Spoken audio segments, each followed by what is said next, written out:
nyingkar nyingkur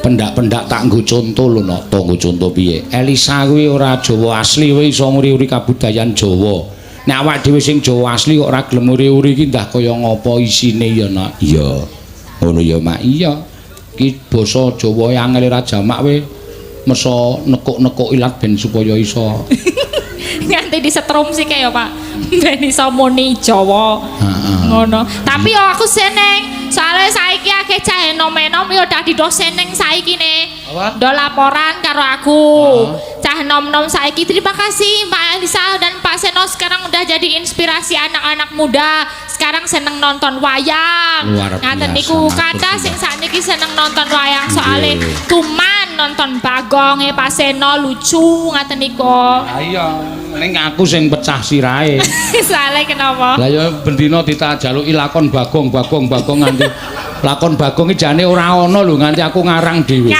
ya cerdas ya dalange sekarang cerdas ya kudu gelem ya malah dunia sesone nek dijaluki lakon Bagong jaluk tambahan Pak jaluk Bagong ditambahi ngono tambahi larang ngono lho nek jaluk Bagong lor larang ngono ben saya dhuwur ngono lho tambah gleleng bener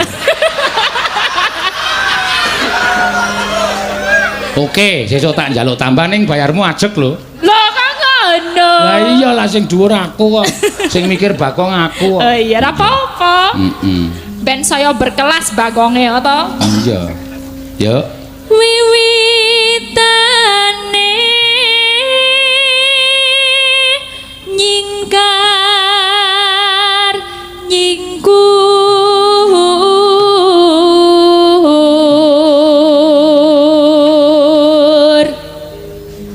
lingsem yen mutan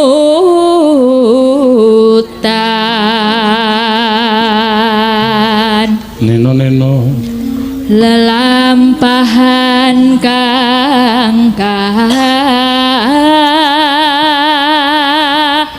wuri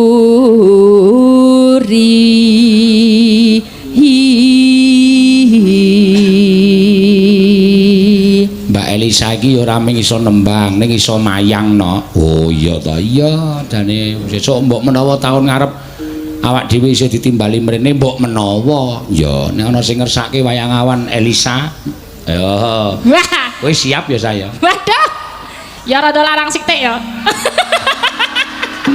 ayo wong apik kowe urung karuan kok wis iya ya masalah arepe apik indasku ya mumet ya Pak dari dalam ki angele sirah aja kasar to iya sirahku ki mumet ya Pak dari dalang dari sinden pena kare maca bar kuwi mane-mane ngono rada gleleng sithik ya waton ayu ngono beres dadi dalang ya buyar ndase kudu mikir macem-macem sakaremu sing buyar ndas-ndasmu dhewe kok lah ya aku mengakui gaweane Pak Seno ki abot tenan ngono lho kudu mikir lakon durung mikir macem-macem durung tangane kerja sikile ya kerja wah durung kok isih mikir liyane durung utang-utange ya to Pak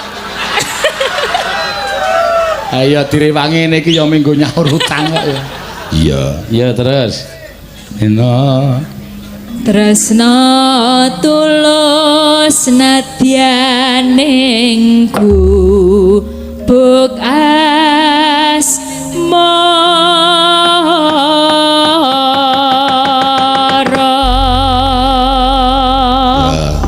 Ya ini lagu ini juga aku persembahkan buat dosenku tercinta yang hadir di sini Pak. Ada Pak Iwan.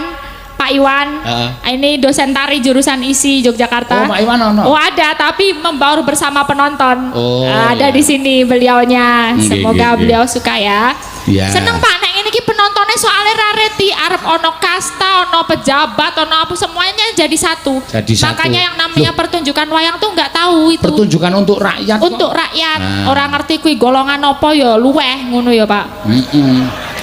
Kaya wingi kae sing munggah wingi Pak. Sing munggah wingi sing mau onekke suwung wingi kuwi dosen tenan Pak. Jebulene sing Hartanto Gatotkaca Pringgondani mergo Kudara Jodipati wingi kae. Heeh. Kae dosen tenan kae. Dosen tenan? Iya. Dosen Kae endi? dosen tenan ning Bengkulu tenan kuwi. Ane kok kaya wong pekok. Nah, kuwi IQ-ne keduwuren.